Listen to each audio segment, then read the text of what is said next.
Professor പറഞ്ഞത് ഏത് വിഷയത്തിലാണ് നിനക്ക് ഡോക്ടറേറ്റ് സ്പെഷ്യലൈസ് ചെയ്യേണ്ടത്. അപ്പോൾ എക്കണോമിക് പോളിസിയാണ് എൻ്റെ ഒരു പ്രിഫറൻസ്. അന്നത്തെ കാലത്ത് ഒരു ചർച്ച നടന്നിരുന്നു, ഗവൺമെൻറ്റിൻ്റെ റോള് എന്താണ് ഒരു സൊസൈറ്റിയിൽ, ഗവൺമെൻറ് ഇതര ഏജൻസികളുടെ റോള് എന്താണ് സൊസൈറ്റി. ഉദാഹരണമായിട്ട് സഭ അല്ലെങ്കിൽ ട്രേഡ് യൂണിയൻ, അങ്ങനെയുള്ള വേറെ ഗവൺമെൻറ് ഇതര പ്രസ്ഥാനങ്ങൾ. അതോടൊപ്പം തന്നെ സൊസൈറ്റിയിൽ വളർന്നു വരുന്ന പല വോളണ്ടറി ഏജൻസികൾ, അവരെയൊക്കെ ഒന്നിച്ചാണ് ഈ നോൺ ഗവൺമെന്റൽ ഏജൻസീസ്.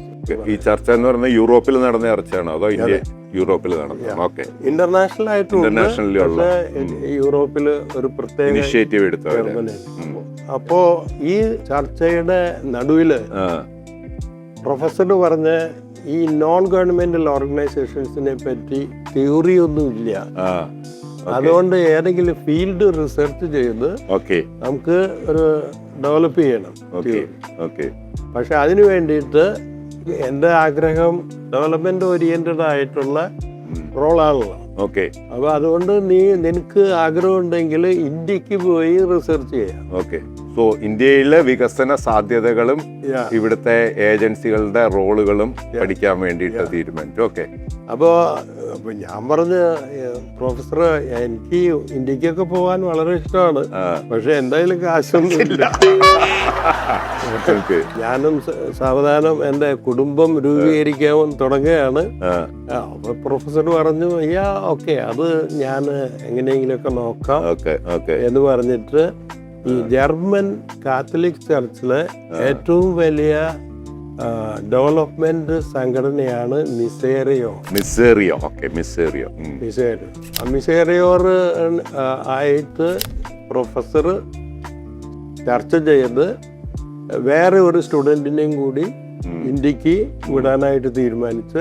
അതൊരു ജർമ്മൻകാരിയാണ്. അപ്പോ പ്രൊഫസർ ഈ ഇന്ത്യയില് ഉള്ള നോൺ ഗവൺമെന്റൽ ഓർഗനൈസേഷൻസ് ആയിട്ട് കോണ്ടാക്ട് ഉണ്ടായിരുന്നതുകൊണ്ട് ബീഹാറിലായിരുന്നു ഞങ്ങള് ഫീൽഡ് റിസർച്ചിന് വന്നത്. റാഞ്ചി. അത് ഇപ്പൊ ഈ ജാർഖണ്ഡിന്റെ തലസ്ഥാനം, അന്ന് ബീഹാറിന്റെ ഒരു റാഞ്ചിയിൽ വന്നു. അവിടെ പല സംഘടനകളെയും ഞാൻ തിരഞ്ഞെടുക്കും കൂടുതൽ പഠിക്കാൻ വേണ്ടിയിട്ട്. അതിൽ മിസേറിയോർ സഹായിച്ച സംഘടനകൾ ഉണ്ടായിരുന്നു. ബീഹാറിലെ രാമകൃഷ്ണ മിഷൻ ഉണ്ടായിരുന്നു. പിന്നെ ബീഹാറിൽ അവിടെ 1969 ഫാമിൻ വന്നു, ഒരുപാട് പേര് മരിച്ചു. അതുകൊണ്ട് അവിടെ ഇനി ഫാമിൻ ഉണ്ടാകാതിരിക്കണം എന്ന ലക്ഷ്യത്തോടു കൂടി പല സംഘടനകളും വന്നു. 69 ഫാമിൻ അല്ലേ? അതെ. അപ്പോ പല സംഘടനകളെയും കണ്ട് സ്വല്പമൊക്കെ പഠിച്ചു കഴിഞ്ഞിട്ട് അതിൽ നിന്ന് ഞാൻ 5 നോൺ ഗവൺമെന്റൽ ഓർഗനൈസേഷൻസിനെ തിരഞ്ഞെടുത്ത് അവരുടെ റോള്, അതായത് അവരുടെ ടാർഗറ്റ് ഗ്രൂപ്പ് ആരാണ്, ഗവൺമെന്റ് ആയിട്ട് അവരെങ്ങനെ ഒന്നിച്ചു പ്രവർത്തിക്കുന്നു, ഇവർ ചെയ്യുന്ന ഈ പ്രോഗ്രാമിന്റെ എഫക്റ്റുകള് ആർക്ക്, എന്ത്, എത്ര എന്നൊക്കെ ഉള്ളത്, അങ്ങനെയുള്ള റിസർച്ച്. ആ റിസർച്ചോടുകൂടി അതിൽ നിന്ന് ഒരു theory of non governmental organisations develop. In India എന്ന് പറഞ്ഞാണോ അതോ in general? In general. Example Bihar, India. Functioning and possibilities ആണോ?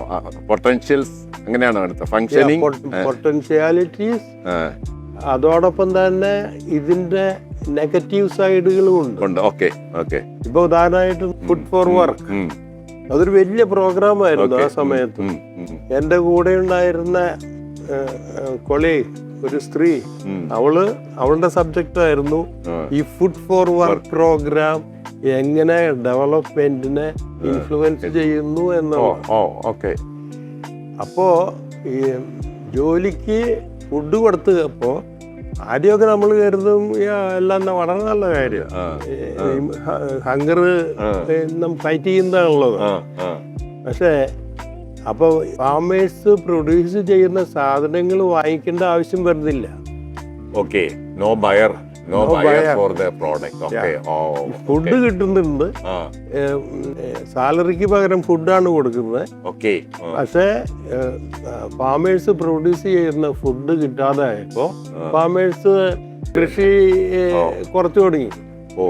അതായത് അത് നമ്മള് നല്ലൊരു ലക്ഷ്യത്തോടു കൂടി തുടങ്ങുമ്പോ പലപ്പോഴും ഇതിന്റെ എഫക്റ്റ് പ്രതീക്ഷിക്കാത്ത സ്ഥലത്താണ് എഫക്ട് ഉണ്ടാകുന്നത്. I never thought of it.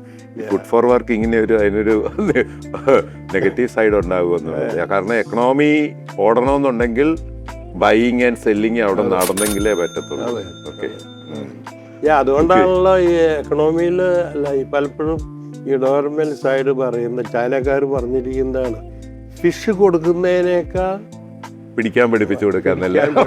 Okay, അത് ഒരു തിയറി അങ്ങനെ മുന്നോട്ട് വന്നു.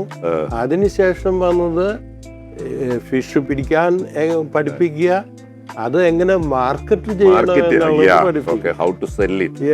അങ്ങനെ അങ്ങനെ നമ്മള് പല സ്റ്റെപ്പുകൾ വരുമ്പോ നമുക്ക് മനസ്സിലാക്കാം ഇത് പലതും നമുക്ക് ചെയ്യാവുന്നതാണ്. പക്ഷെ അത് അത്ര എളുപ്പമല്ല. പണ്ടൊക്കെ കരുതിയിരുന്നത് ഡെവലപ്മെന്റ് എന്ന് പറഞ്ഞാല് നല്ല മനസ്സ് വേണം, ചുമ്മാ സഹായിക്കാൻ അങ്ങ് പട്ടിണി കിടക്കുന്നതിന് ഭക്ഷണം കൊടുക്കാൻ വേണം. ഇതെനിക്ക് ഭയങ്കരമായിട്ട് ഇൻട്രസ്റ്റഡ് ആയി വന്ന ഒരു സ്ലോഗൻ ആയിരുന്നേ. മീൻ പിടിച്ചു കൊടുക്കുന്നതിന് പകരം മീൻ പിടിക്കാൻ പഠിപ്പിച്ചു കൊടുക്കണമെന്ന്. കുറെ സ്വാശ്രയ സംഘങ്ങൾക്ക് ക്ലാസ് എടുക്കാൻ വേണ്ടി നിങ്ങളുടെ ആ യൂറോപ്യൻ യൂണിയന്റെ സപ്പോർട്ട് കൊണ്ട് ഇവിടെ നടന്നിരുന്ന പ്രോജക്റ്റുകളിൽ കുറെ സ്വാശ്രയ സംഘങ്ങൾക്ക് ക്ലാസ് എടുക്കാൻ ഞാൻ പോയിട്ടുണ്ട്. അങ്ങനെ ക്ലാസ് എടുക്കാൻ പോയിട്ട് എനിക്ക് മോട്ടിവേഷനും ഉത്സാഹം ഉണ്ടാക്കുക എന്നുള്ളതായിരുന്നു എൻ്റെ കപ്പാസിറ്റി ഉണ്ടായിരുന്നത്. But I never knew anything about the economic side or anything about the social aspect. But I simply started making this people enthusiastic in doing something. അപ്പോൾ അതിൽ എനിക്ക് ഏറ്റവും ഇഷ്ടപ്പെട്ട ഒരു സ്ലോഗൻ ഇതായിരുന്നു, മീൻ പിടിച്ചു കൊടുക്കുക അല്ല വേണ്ടിയത്, മീൻ പിടിക്കാൻ പഠിപ്പിച്ചു കൊടുക്കുക വേണ്ടെന്നുള്ളത്. ഓക്കെ, ഇത് അന്നത്തെ നിങ്ങളുടെ റിയലൈസ് ഈ ഫുഡ് ഫോർ വർക്കിൽ നിന്ന് ഉരുത്തിരിഞ്ഞ് വന്നതാണിത്. പലതും ഒന്നിച്ചു വന്നു. അന്ന് റിസർച്ച് ചെയ്ത് കണ്ടുപിടിച്ചതിന്റെ അതിന്റെ ചർച്ച വന്നപ്പോഴാണ് ഞങ്ങൾക്കും മനസ്സിലാകുന്ന ദൈവം നമ്മൾ ഇത്ര നല്ല കാര്യങ്ങൾ ചെയ്യാനായിട്ട് ഇറങ്ങിയതാണല്ലോ. ഫുട്ബോൾ വർക്ക് പ്രോഗ്രാം ഇന്ത്യ മുഴുവനും ഉണ്ടായിരുന്നു. ഓക്കെ, പിന്നെ അത് പതുക്കെ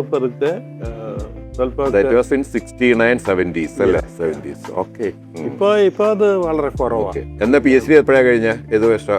72 എന്റെ തീസിസ് എഴുതി പ്രൊഫസർ അത് സ്വീകരിച്ചു. എന്തായിരുന്നു തീസിസിന്റെ പേര്?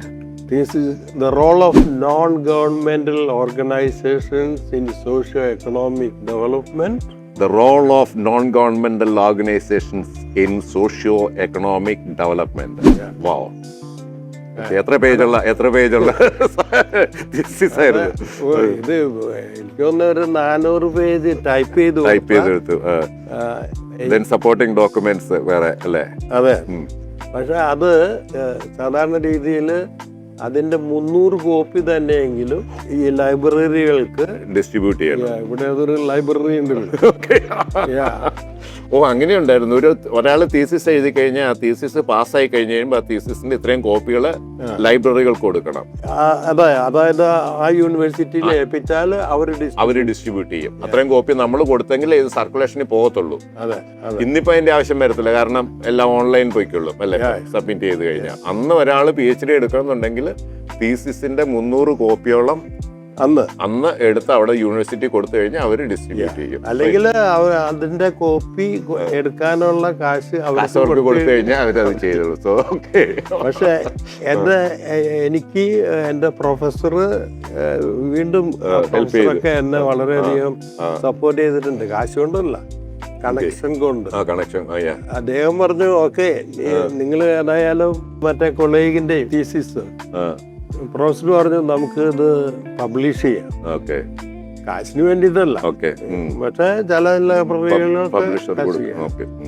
അപ്പോ ഈ 300 കോപ്പി അടിക്കുന്നതിന്റെ കാശ് നീ തരിക, ബാക്കി കാശ് ഞാൻ സംഘടിപ്പിച്ചോളാം. അങ്ങനെയാണ് എന്റെ ആദ്യത്തെ പുസ്തകം. പിന്നെ തീർച്ചയായിട്ടും ഈ ഡോക്ടറേറ്റിന് എപ്പോഴും ടൈറ്റില് ഈ ഡോക്ടർമാര്, അതായത് ഈ സാധാരണക്കാര് ഈ ഡോക്ടറേറ്റിലൊന്നും അത്ര വലിയ കാര്യമൊന്നുമില്ല. എന്റെ അഭിപ്രായത്തില് സാധാരണക്കാര് എല്ലാം അറിയാവുന്ന കൂട്ടര് മൂക്കിനെ ഇങ്ങനെ തൊടും, നിങ്ങൾ വളഞ്ഞിപ്പുറത്തോട്ട് ഇങ്ങനെ ചെയ്ത് തൊട്ട് കഴിയുമ്പോ ഡോക്ടറാവും. അല്ല, നിങ്ങൾ ആ നേരെ മൂക്കിൽ തൊടുന്നതിന് വരെ എന്തെല്ലാം വേറെ വഴികളുണ്ടെന്നുള്ള ആലോചിച്ചില്ലേ? And you are helping other people to think about the other possibilities also. അതെ, അപ്പൊ അതിനൊരു വാല്യൂ ഉണ്ട്. പക്ഷെ അൾട്ടിമേറ്റ്ലി നോക്കി കഴിഞ്ഞ് കഴിയുമ്പോഴത്തേക്ക് ഇത് സിമ്പിൾ ആയിട്ട് എടുത്ത് നോക്കാവുന്ന കാര്യം ഉണ്ടായിരുന്നുള്ളൂ. ബാസൽ യൂണിവേഴ്സിറ്റിയില് മെഡിസിൻ പഠിച്ചിരുന്നതായിരുന്നു ഈ Leonie. She is A beautiful lady and sweet lady. Okay, I love her. Okay, അന്ന് കാണാഞ്ഞത് നന്നായി. മോന്റെ പ്രായമുള്ള എനിക്ക്. അന്നും ഈ വാട്സപ്പ് ഒന്നുമില്ല. അപ്പോ കത്തെഴുതുക, പക്ഷെ അതും ഒരു രസമാണ്. എഴുത്തുകാരനാകാൻ പറ്റും. ഞാൻ എഴുത്തുകാരനായത് അങ്ങനെയാ. സോ നിങ്ങളുടെ റിലേഷൻഷിപ്പിൽ ആക്ച്വലി ബോണ്ടേജ് വരുന്നത് ഈ കത്തുകളുടെ ഒരു വലിയ ഇൻഫ്ലുവൻസ് ഉണ്ട്.